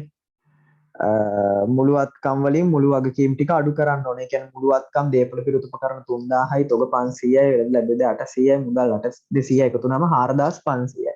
ඒ 4500 කියන මුළු වත්කම් වලින් අඩු වෙන්න ඕන මුළු වගකීම් ටික 500යි 10යි 1500 කියන ළමයි වාට එනවා 3000. ගුණ කිරීම 100.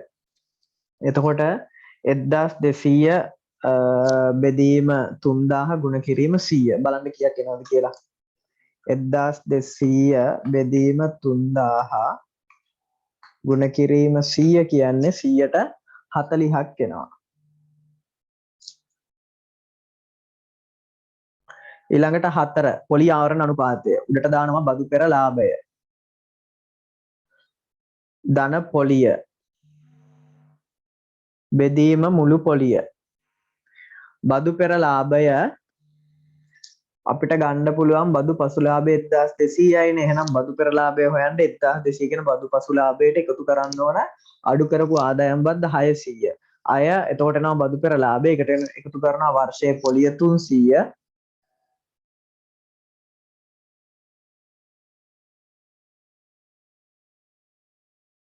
විනාඩියකින් ළමයි මේ ක්ලෝස් වුණා.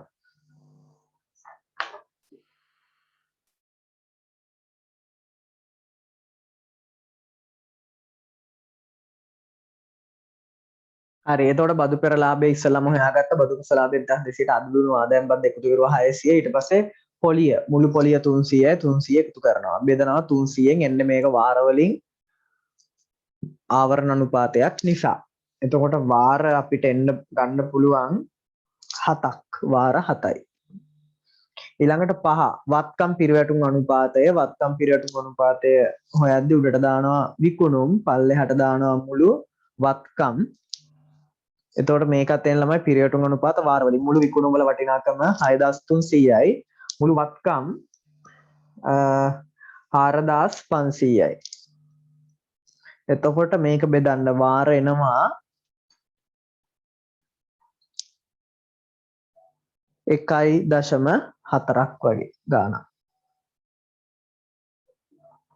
මෙන්න ළමයි ඒකට උත්තර ටික.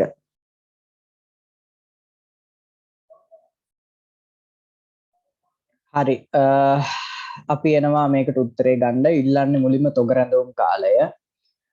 තොග රැඳවුම් කාලය හොයන්නේ දින 360ක් කියලා උපකල්පනය කරන්න කියනවා. බෙදනවා තොග පිරිවැටුම් අනුපාතයෙන්. තොග පිරිවැටුම් අනුපාතය අපිට දීලා නැහැ. එහෙනම් අපි හොයාගන්න ඕන තොග පිරිවැටුම් අනුපාතය. උඩට දානවා විකුණුම් පිරිවැය. පල්ලෙහාට දානවා සාමාන්‍ය තොගය. විකුණුම් පිරිවැය අපිට විකුණුම් හා දලලාභය අතර වෙනස තමයි විකුණුම් පිරිවැය විදිහට ගන්න පුළුවන් අගය. එතකොට විකුණුම් 2400යි දලලාභය 1400යි. ඒ දෙක අතර වෙනස 1000යි. විකුණුම් පිරිවැය 1000යි. සාමාන්‍ය තොගය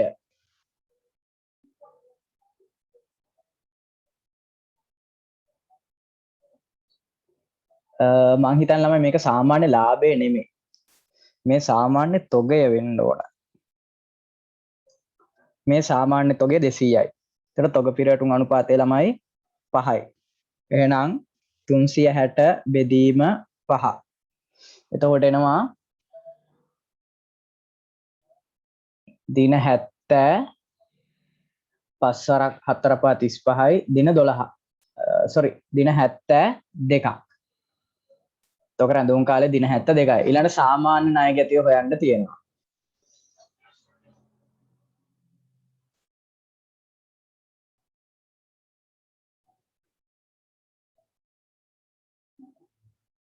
හරි. ඒක හොයන්න වෙන්නේ ළමයි අපිට දීලා තියෙනවා ණය ගැතියන් සම්බන්ධ එක අනුපාතයක් ණය ගැති එකතු කිරීමේ කාලය. ණය ගැති එකතු කාලය.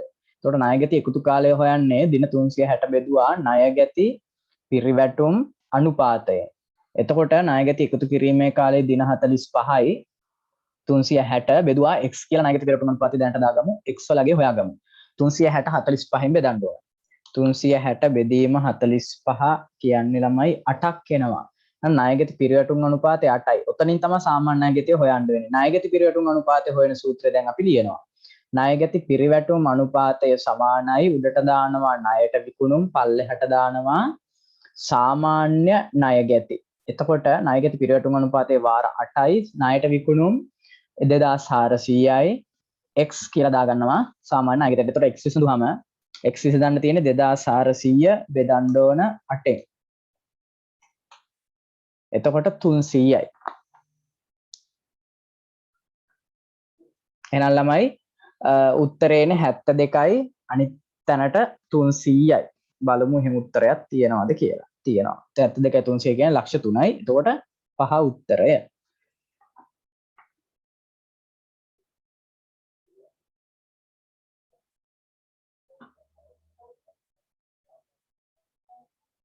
ඊළඟට 24 සමාගමක ගිණුම් කර අනුපාත සම්බන්ධයෙන් පහත කුමන ප්‍රකාශ අසත්‍ය වේද?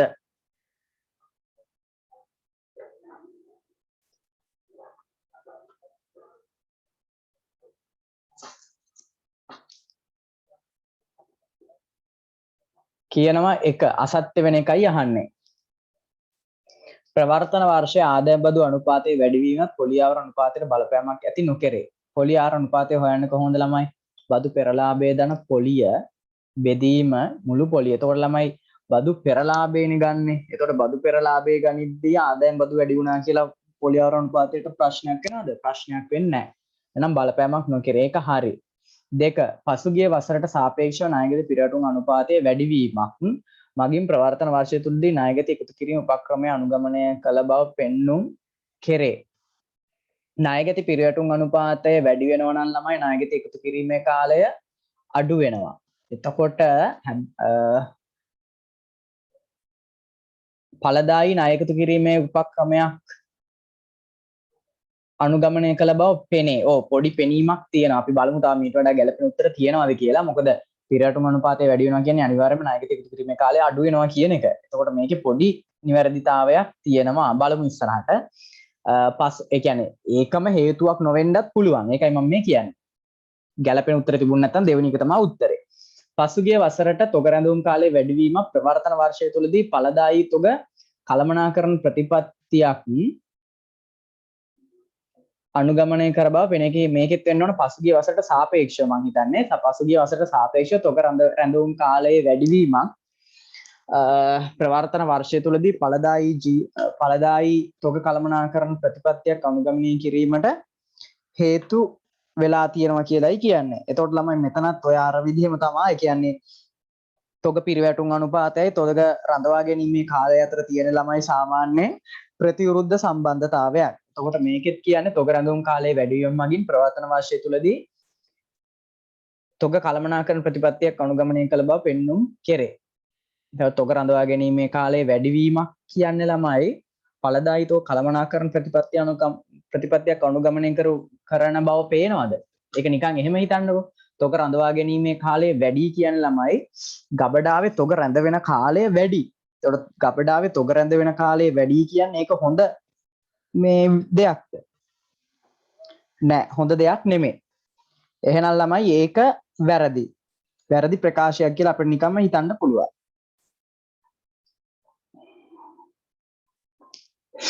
එතකොට මේක කෙලින්ම ළමයි එනවා වැරදි කියලා. කෙලින්ම එක කියන්න පුළුවන්. අපෙන් ඉල්ලන්නේ වැරදි ප්‍රකාශන. ඒ කියන්නේ ඇත්තටම 3 වගේ තමයි වැරදි ප්‍රකාශය. හතරත් බලමු. පසුගිය වසරට සාපේක්ෂව මුදල් හා මුදල් සමානතාවල වැඩි වීම මගින් ප්‍රවර්තන වශයෙන් ද්‍රව්‍යශීලතා අනුපාතය වැඩි වීම පෙන්눔 කෙරේ. ඔය ඒක හරිනේ. පසුගිය වසරට සාපේක්ෂව මුදල් හා මුදල් සමානතාව වැඩි වුණොත් ද්‍රව්‍යශීලතා අනුපාතය වැඩි වීමක් පෙන්눔 කරනවා. පසුගිය වසරට සාපේක්ෂව අවසාන තොගයේ වැඩි වීම මගින් ප්‍රවර්තන වාර්ෂික ශනිකවත් අනුපාතයට බලපෑමක් ඇති නොකරේ.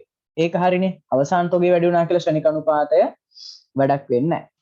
ඒක නිසා උත්තරය වෙන්න ඕන 3. 24ට පිළිතුර 3. ඔය 2018 ප්‍රශ්නය.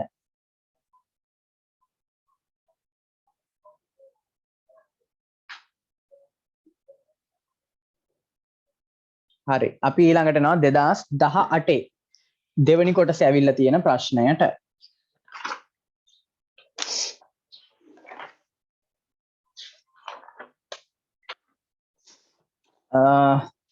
ඉල්ලනවා ජංගම අනුපාතය, ශනික වත්ක අනුපාතය, හිමිකමත ප්‍රතිලාභ අනුපාතය, ණය හිමිකම් අනුපාතය, පොලියාර අනුපාතය. බලන්න ළමයි ගන්න උත්තර.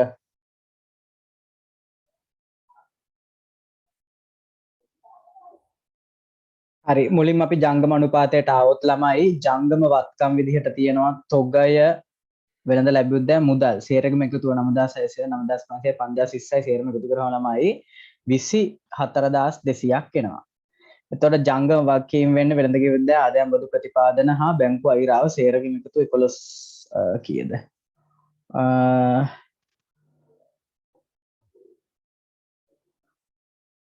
8600යි එකතු වෙන්න ඕන ආදායම් බදු ප්‍රතිපාදන 500යි ඊළඟට ආය එකතු වෙන්න ඕන බැංකු අයිරාව 2600යි 11700යි ඊළඟට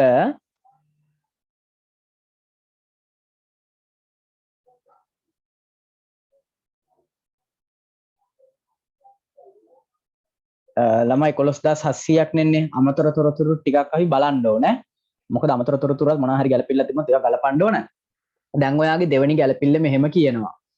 2018 3.30 කෙන් අවසන් වර්ෂයේ දීප්කාල ණය මත පොලි වියදම ලක්ෂ 6යි. මෙහි උපචිත පොලිය ලක්ෂ 4ක් වන අතර ඒ වැරදීමකින් දිගු කාලෙන් ණය ශේෂයට එකතු කරලා. එතකොට ළමයි අර ඔයාලට පේනවා දීප්කාල ණය ශේෂය 10.500ක් තියෙනවනේ අපේ පොතේ. ඒ 10.500 ඇතුලේ තියෙනවා මෙන්න මේ 10500 ඇතුලේ තියෙනවා වැරදීමකින් උපචිත පොලිය ඇඩ් වෙලා 400ක්. ඒක මෙතනින් අයින් කරලා ඒක ජංගම වගකීම් වලට එකතු වෙන්න ඕන. මේකට එකතු වෙන්න ඕන. ඒ කියන්නේ මේ ජංගම වගකීම් වලට ඒ 400 එකතු වෙන්න ඕන. එතකොට ළමයි මෙතන අපිට ආවේ 11700 නේ. ඒකට 400 එකතු නම් හරි ජංගම වගකීම වෙන අගයක් එන්නේ. එහෙනම් දැන් බලන්න 24200යි. ඒකට ජංගම වගකීම් වල එකතුව 11700 එකතු කිරීම 400 කියන්නේ 12100යි. දැන් අපිට හරි ජංගම අනුපාතය හොයන්න පුළුවන්. නිකන් ගත්තොත් අපිට කරන්න වෙන්නේ නැහැ. නම් මේක එකට හරව ගත්තොත් 24200 බෙදීම 12100 කියන්නේ දෙකක් එනවා. දෙකට එකයි.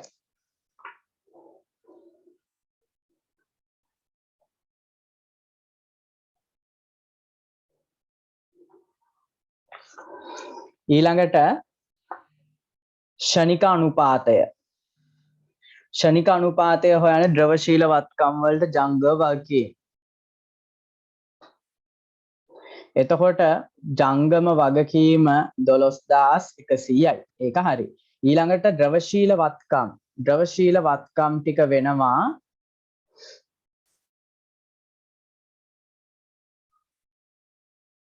තොගය හැර අනිකුත් වත්කම්. එතකොට තොගය හැර අනිකුත් වත්කම් 9500යි 5020යි දෙකම එකතු කරමු.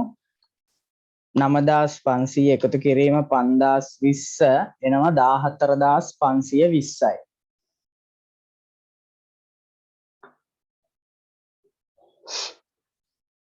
14520යි. එතකොට ළමයි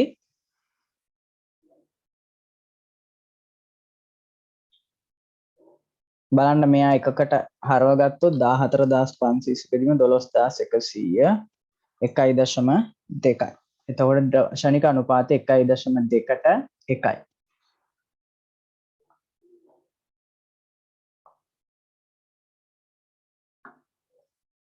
තුන්වෙනි එක හිමිකම් මත ප්‍රතිලාභ අනුපාතය. එතකොට හිමිකම් මත ප්‍රතිලාභ අනුපාතය හොයද්දී යටට දානවා හිමිකම ඊට පස්සේ ප්‍රතිලාභ දිහට දාන්නේ බදුපසු ලාභය. ගුණ කිරීම 100. අපිට තියෙනවා බදුපසු ලාභය 4500යි. හිමිකම ගන්නවා. හිමිකම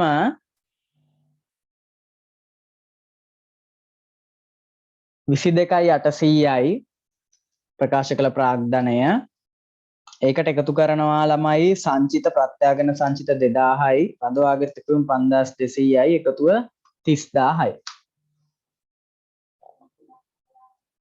ගුණ කිරීම 100. එතකොට ළමයි 115ක් අපිට එනවා හිමිකම් මත ප්‍රතිලාභ අනුපාතය. හතරවෙනි එක ණය හිමිකම් අනුපාතය. එතකොට ණය ප්‍රාග්ධනයට හිමිකම් ප්‍රාග්ධනය බලන්න. හිමිකම් ප්‍රාග්ධනය 30000යිනේ. ඒක අපි දැන් කලින් හොයාගත්තනේ. ඊළඟට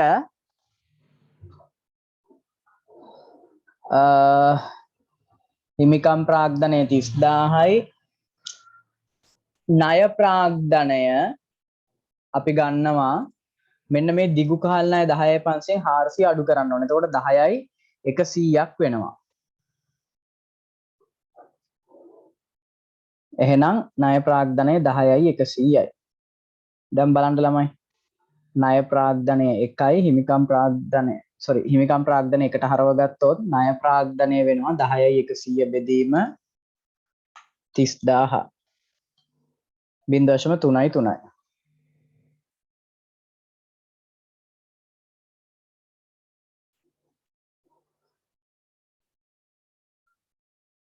ඊළඟට 5 පොලි ආවරණ අනුපාතය. බදු පෙර ලාභය උඩට දානවා. බදු පෙර ඒ සමීකරණ ලියන්න ළමයි මම ලියන්නේ නැහැ. බදු පෙර ලාභය 10000යි ධන පොලිය. අපිට කියන්නේ පොලිය කීයද තිබුණා නේද? මුළු පොලිය 6යි. එතකොට මුළු පොලිය එකතු කරනවා බෙදනවා මුළු පොලියෙම. එතකොට 6600 බෙදීම 600. එතකොට එනවා ළමයි වාර 11ක්. වාර වලින් උත්තරය දෙන්න වාර 11යි.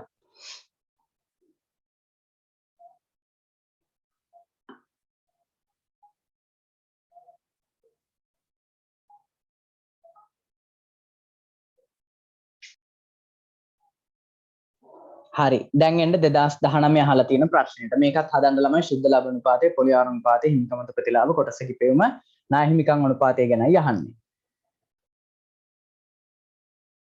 ශුද්ධ ලාභ අනුපාතය මුලින්ම ගණනය කරමු. ශුද්ධ ලාභ අනුපාතය හැදුවට දානවා ශුද්ධ ලාභය, පල්ලෙහාට දානවා විකුණුම්, ගුණ කිරීම 100. එතකොට ශුද්ධ ලාභය වෙන්නේ වර්ෂය සඳහා ලාභය මෙන්න මේක 600. ඊළඟට විකුණුම් වෙන්නේ 9000. ගුණ කිරීම 100. එතකොට 600 බෙදීම 900 9000 ගුණ කිරීම 100 කියන්නේ ළමයි 6.6ක් වගේ එනවා. ඊළඟට 2 පොලි ආවරණ අනුපාතය සමීකරණ උඩට දානවා බදු පෙර ලාභය. එතකොට ළමයි බදු පෙර ලාභය මේ ලාභය කියලා තියෙන බදු පසු ලාභයනේ 600. බදු පෙර ලාභය හොයන්න එහෙනම් 600ට එකතු කරනවා 40. එතකොට බදු පෙර ලාභය නම් එකට එකතු කරනවා මුළු පොලිය 80. බෙදනවා මුළු පොලියෙන් 80. එතකොට 640 දාන 80 බෙදීම 80 කියන්නේ වාර 9ක් එනවා. 3 හිමිකම් මත ප්‍රතිලාභ අනුපාතය යටට දානවා හිමිකම. හිමිකම විදිහට අපිට දෙනවා සාමාන්‍ය කොටස් ප්‍රාග්ධනය 4200යි.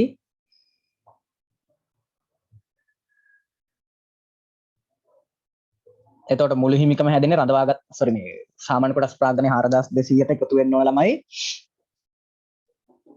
අය මොනවාද වර්ෂයේ සංචිත ටික. එතකොට සංචිත විදිහට ළමයි ආරම්භක දෙන්නට සංචිත තියෙනවා 1200ක්. අපිට ඕන අවසාන දවසට රඳවාගත් ලාභෙන්නේ. එහෙනම් 1200 කියන ආරම්භක දවසට රඳවාගත් ලාභ වලට එකතු කරන්න ඕන වර්ෂයේ ලාභය බදුපසු ලාභය 600. එතකොට 1800ක් වෙනවා. ඔන්න මුළු හිමිකම. උඩට දානවා මේ හිමිකම මත ලැබෙන ප්‍රතිලාභය වෙන ළමයි වර්ෂයේ බදුපසු ලාභය කියන්නේ 600. ගුණ කරනවා 100. එතකොට 600 උඩට දැම්මම 400යි 1200 600 එකතු වුනහම 1800යි 6000ක් එනවා. ගුණ කිරීම 100. 100ට 10ක් එනවා 4 කොටසක ඉපයුම් අනුපාතය කොටසක ඉපයුම් අනුපාතය හොයන්නේ ළමයි උඩට දානවා බදුපසුලාභය මොකද ඒකනේ කොටස් හිමියන්ට ලැබෙන්නේ යටට දානවා සාමාන්‍ය කොටස් ගණන එතකොට බදුපසුලාභය 600යි සාමාන්‍ය කොටස් අපිට ගාණි කියනවා 1,50,000යි කියලා 150යි කියන්නේ එතකොට එනවා රුපියල් වලින් අගය 600 150න් බෙදුවම රුපියල් 4යි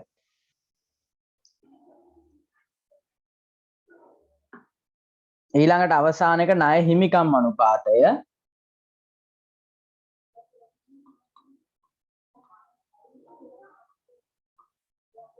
ණය හිමිකම් අනුපාතය හොයද්දී අපි උඩට දානවා නැත්නම් ණය ප්‍රාග්ධනයට හිමිකම් ප්‍රාග්ධනය භාගයක් විදිහට දැම්මොත් උඩට ණය ප්‍රාග්ධනය දාලා යට හිමිකම් ප්‍රාග්ධනය දාන්න යට දානවා හිමිකම් ප්‍රාග්ධනය එතකොට ණය ප්‍රාග්ධනය අපේ කියන සමාගම වාක්‍යම් දීර්ඝකාලීන මේ ණය වලින් පමණ සමන්විතය කියලා. එතකොට අපිට ළමයි වගකීම හොයාගන්න පුළුවන් ගිණුම් කරන සමීකරණය ආශ්‍රයෙන් ගිහිල්ලා ව්‍යාපාරයේ මුළුවත්කම් තියෙනවා 2018 4යි එකට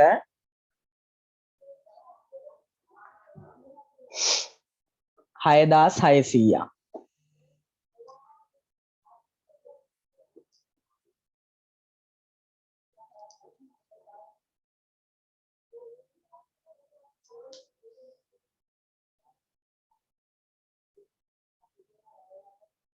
හරි මේක අපි හොයාගමුකෝ හොයාගන්න වෙනවනේ අපිට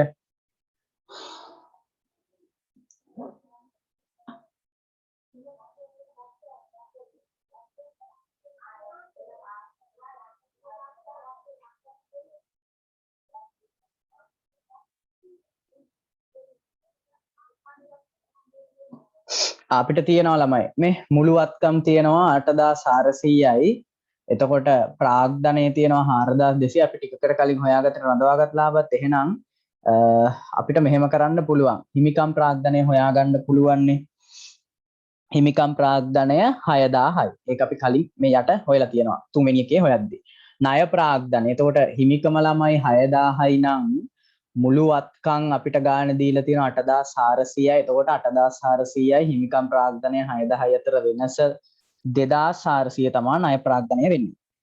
එහෙනම් අපිට හිමිකම් ප්‍රාග්ධනය එකකට හදාගත්තොත් ණය ප්‍රාග්ධනය හොයන්න පුළුවන් 2400 බෙදීම 6000. එතකොට එනවා 0.4. ඔන්න පස්වෙනි එකට පිළිතුර.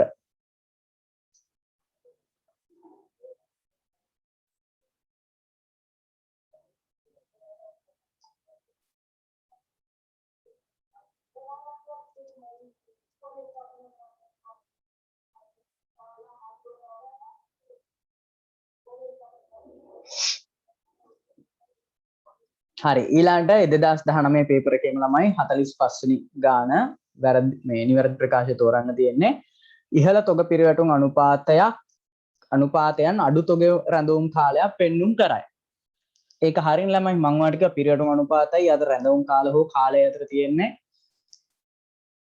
පහළ මේ ප්‍රතිවිරුද්ධ සම්බන්ධතාවයක්. එතකොට ඉහළ තොග පිරිවැටුම් අනුපාතය ඉහළ නම් ළමයි අනිවාර්යයෙන්ම තොග රඳවා ගැනීමේ කාලය පල්ලෙහාට එන්නේ. ඊළඟට ඉහළ තොග පිරිවැටුම් ණයගති පිරිවැටුම් අනුපාතයක් තියෙනවා ණයගති එකතු කිරීමේ කාලය අඩුයි. එහෙනම් ළමයි මේකට උත්තරේ මොකද්ද? sorry මේ පළවෙනි එක හරි. මේ ප්‍රකාශය හරි සත්‍ය දසත්‍යයන් පෙන්වන්න තියෙන්නේ. මේක හරි. සත්‍යයි.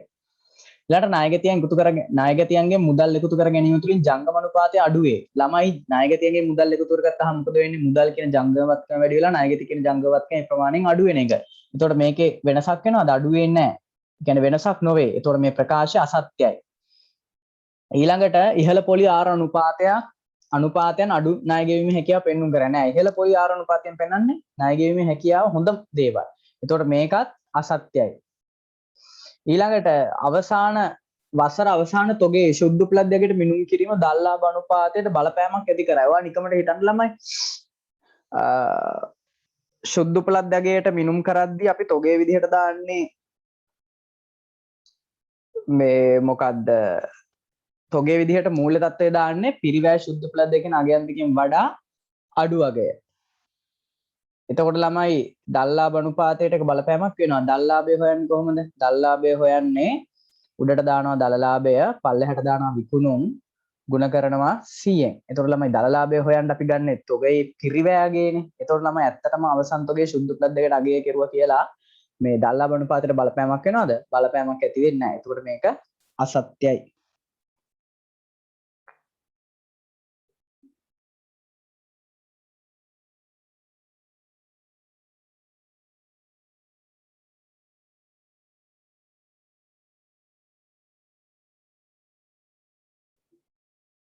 හරි. එතකොට ඒ ප්‍රශ්නෙත් හරි.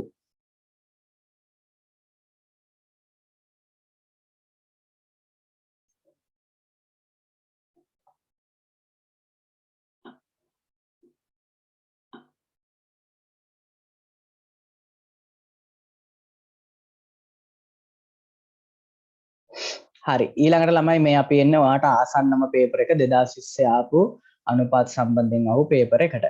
24 25 ප්‍රශ්න වල පිළිතුරු සපයන්න තියෙන්නේ. තොග පිරිවැටුම් අනුපාතය, පොලි ආර අනුපාතය හොයන්න තියෙන්නේ. බලන්න ළමයි මේකට ඔය දීලා තියෙන තොරතුරු වලින් උත්තරයක් ගන්න.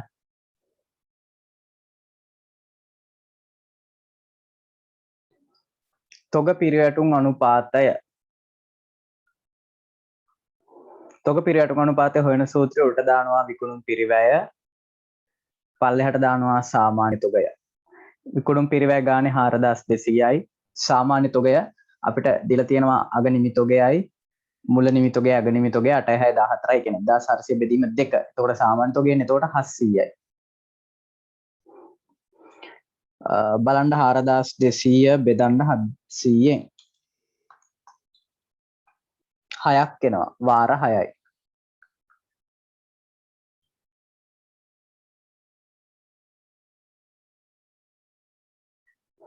ඊට පස්සේ ඉල්ලන්නේ පොලි ආවර අනුපාතය. පොලි ආවර අනුපාතය හොයද්දී උඩට දානවා බදු පෙරලාභය. දැන් මෙතන බදු පෙරලාභය බදු අඩු කරන්න පෙරලාභය ඕන. ඒකට එකතු කරනවා පොලිය. පොලිය නම් අපිට ගාන දෙනවා ළමයි 320යි. අපිට ඕන තව බදු පෙරලාභයනේ. එතකොට බදු පෙරලාභය මෙතන හොයාගන්න වෙන්නේ අපිට ලාභය දීලා නැහැ. මේ විකුණුම් හා විකුණුම් පිරිවැය අතර වෙනස දලලාභයනේ. එතකොට බලන්න ඉස්සලා දලලාභය හොයාගන්න 7200න් අඩු කරනවා 4200යි. එතකොට එනවා 2800යි. දලලාභය 2800යි. ඊට පස්සේ මෙහෙයුම් වියදම් 1200කුත් අඩු කරා. එතකොට 1200ක් අඩු කරුවාම ළමයි ලාභය එනවා 2800න් අඩු කරනවා 1200ක්. එතකොට 1600යි. මේ එන්නේ ළමයි පොලියයි බදු පෙරලා බද්දයි අඩු කරන්න කලින් ලාභය. අපිට ඇත්තටම මේ මෙතන අපි සමීකරණය පුරුද්දටම ලිව්වට බදු පෙරලාභය දන පොලිය කියලා. ඇයි පොලිය එකතු කරන්නේ? පොලිය අඩු වෙලා තියෙන ඉඳ. ඒ කියන්නේ අපිට ඕන බදුයි පොලි දෙකම අඩු කරන්න පෙර ලාභය. එහෙනම් දෙකම අඩු කරන්න පෙර ලාභය 1600යි. අය අමුතුවෙන් පොලියක් අඩු කරලා ආපහු එකතු කිරීම අවශ්‍ය වෙන්නේ නැහැ. එතකොට බදු හා පොලි පෙර ලාභය 1600 දානවා. පල්ලෙහාට දානවා මුළු පොලිය. මුළු පොලිය 320යි. එහෙනම් 1600 බෙදීම 320 5ක් එනවා. එතකොට ළමයි එතන වාර 5යි. අතන වාර 6යි මෙතන වාර 5යි. එතකොට උත්තරේ 6යි 5ක් තියෙන්න ඕන. ඒ කියන්නේ මේ දෙවෙනි එකයි 24ට උත්තරය.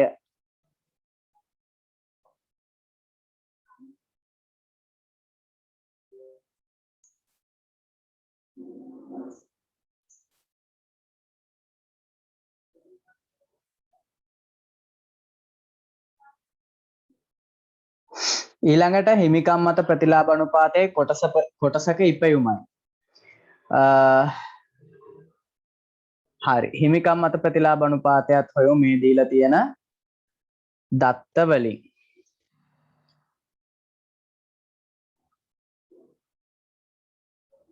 හිමිකම් මත ප්‍රතිලාභ අනුපාතය උඩට දානවා ප්‍රතිලාභය.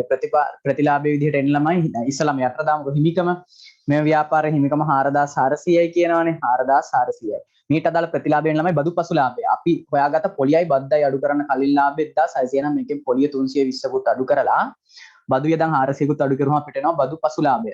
එහෙනම් 1600න් අඩු කරන් 1600 ඒකෙන් අඩු කරනවා 320යි අය 400යි. එතකොට එනවා 880යි. එහෙනම් මෙතන දානවා 880යි. ගුණ කිරීම 100. 880 බෙදීම 4400 ගුණ කිරීම 100 බැලුවම එනවා 120ක් ළමයි. හිමිකම් මත ප්‍රතිලාභ අනුපාතය කියන්නේ 120යි.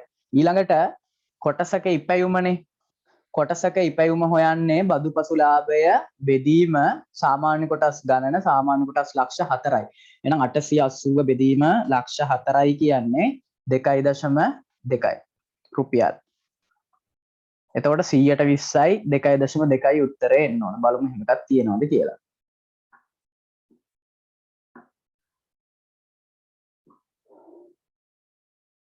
උත්තරය 3. 25ට පිළිතුර 3.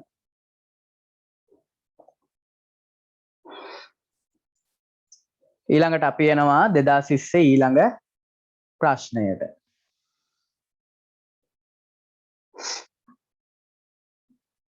මෙන්න මේකට උත්තර ලියන්න තියෙන ළමයි මේක මීට කලින් මේ වගේ ප්‍රශ්නයක් තිබුණානේ අපිට. අදාළ සමාගම හඳුනා ගන්න තියෙන්නේ. ඉහළම තෝලනයක් සහිත සමාගම ඊළඟට තොග භාවිතයේ වැඩිම කාර්යක්ෂමතාවය දක්වන සමාගම ඉහළම ද්‍රවශීලතාවය දක්වන සමාගම ආයෝජන මත වැඩිම ප්‍රතිලාභය ජනනය කර සමාගම ගවඳුරුකරුවන්ගේ මුදල් එකතු කිරීමේදී වැඩිම කාර්යක්ෂමතාවය දක්වන ලබන සමාගම. ඔන්න ඔය ටික අපිට හදන්නයි තියෙන්නේ ළමයි. බලන්න හදන්න මේ හදන්න කියන්නේ හොයන්න තියෙන්නේ.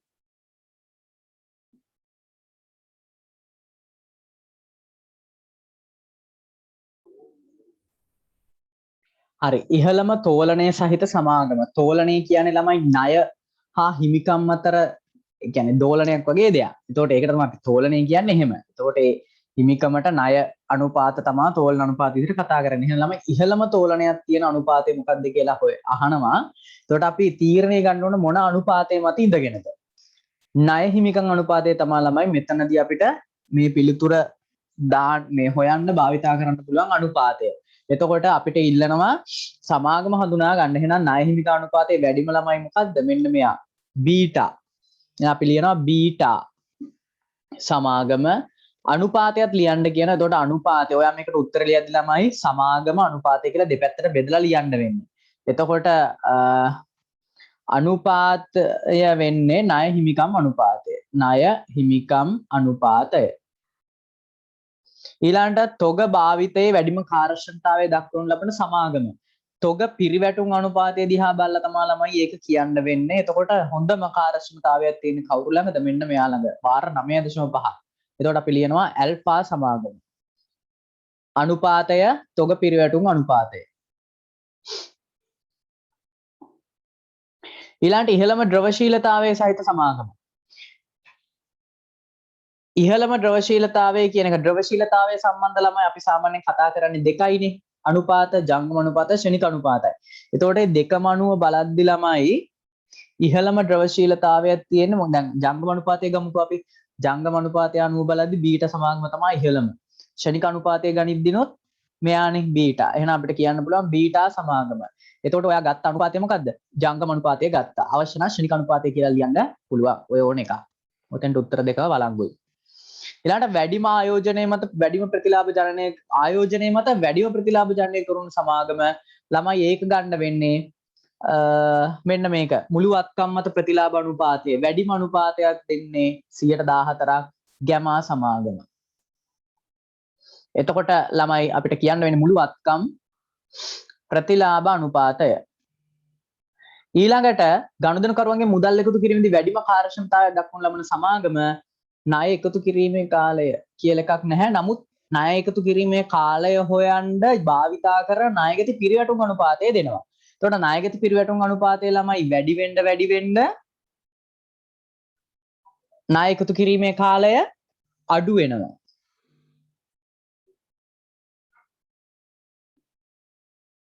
එතකොට ළමයි අපි හොයාගන්න ඕන වැඩිම අනුපාතය. වැඩිම අනුපාතය බීටා. එහෙනම් මෙතන ලියුවා බීටා සමාගම. අනුපාතය මොකද්ද? ණයගති පිරිවැටුම් අනුපාතය.